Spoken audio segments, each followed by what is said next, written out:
السلام عليكم ورحمة الله وبركاته. ازيكم حبايبي، عاملين ايه؟ اهلا وسهلا بكم في قناة وفي الكروشيه. ان شاء الله النهاردة هنعمل مع بعض فيديو جديد بغرزة جديدة جميلة جدا. اتمنى تعجبكم ان شاء الله، تجربوها وهتكون جميلة جدا في شغل الشيلان اطفالي، وفي الشيلان برضو الكبيرة، وبتنفع بجميع انواع الخيوط. هي غرزة مميزة وجميلة جدا وسهلة. ان شاء الله النهاردة انا بشتغل بإبرة 4 وبخيط جنجان. طبعا الخيط ده احنا بنتحكم فيه براحتنا. تمام. طبعا زي ما عودتكم بعدد فردي او بعدد زوجي من الغرز. ان شاء الله النهاردة العينة بتاعتي هتبقى عبارة عن مضاعفات العدد 5. يعني ايه؟ يعني ممكن اعمل مثلا 10 سلاسل، 15 سلسلة. المهم ان هي تكون مضاعفات العدد 5. هنا انا هبدأ العينة بتاعتي معاكم ب30 سلسلة. تمام، يبقى انا عندي كام خمسة كده في ال30؟ 6 خمسات. ماشي. بعد 10 سلاسل، يعني بعد 9، بدخل في ال10 هعمل فيها 3 عمدان، سلسلتين 3 عمدان. تمام اهو، 2 عمود بلفة، ادي كده 3 سلسلتين. هرجع في نفس برضو السلسلة، هعمل برضو 3 عمود بلفة كمان اهو كده، التالت اهو. تمام، وبرجع اعد 4 سلاسل، 1 2 3 4، وبدخل في ال5 هعمل فيها نفس العينة، 3 عمود بلفة، سلسلتين 3 عمود بلفة، واعد 4 سلاسل، وادخل في ال5 ارجع اكرر نفس العينة. تمام، بنهي العينة معاكم بعمود، هيتبقى معايا في الاخر ايه؟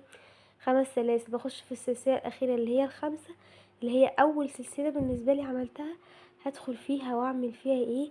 هعمل فيها عمود بلفة. تمام، خلص اول صف وارجع لكم.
هنا اول صف خلص بالنسبه لي، زي ما قلت لكم بنهيه عمود، وبرتفع فوقيه 3 سلاسل بمثابه عمود معايا، وبدخل في الفراغ الاولاني هعمل فيه 3 عمود بلفه، سلسلتين 3 عمود بلفه، بكرر نفس الغرزه الاولانيه.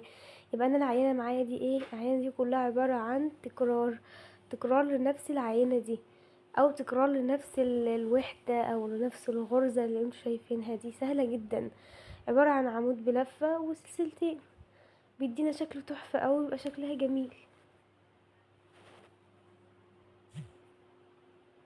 اهو.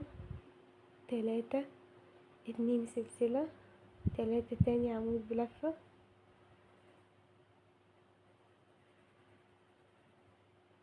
تمام، هكمل بقى دي لبقية الصف وارجع لكم.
زي ما انتوا شايفين اهو يا حبايبي. طبعا العينة عبارة عن تكرار لحد ما اوصل للصفوف اللي انا عايزاها او لعدد الصفوف اللي انا عايزاها. عبارة عن عمود بلفة، سلسلتين، عمود بلفة. ببقى اشتغل في الاول عبارة عن مضاعفات العدد 5، وبسيب اول 9 سلاسل وبدخل في 10 بعمل فيها اللهم صل على سيدنا محمد. بعمل في 10 3 عمود بلفة، سلسلتين، 3 عمود بلفة. يبقى انا العينة بتاعتي دي عبارة عن تكرار لأول صف انا عملته. تمام. ببدأ اسسه كويس وابدأ شغلي كله عليه، بشتغل بنفس التكرار بتاعي. تمام.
انا خلاص زي ما اتفقنا العينة بتكون تكرار معايا لأول صف. اتمنى يكون الفيديو عجبكم. متنسوش تشتركوا في القناة وتفعلوا الجرس عشان يوصلكوا كل جديد. عينة بجد شكلها تحفة، تنفع معاكم في حاجات كتيرة قوي. تنفع معاكم في الشيلان وفي الشنط، وكمان ده نقدر نغير فيه انواع الخيوط براحتنا. السلام عليكم ورحمة الله وبركاته.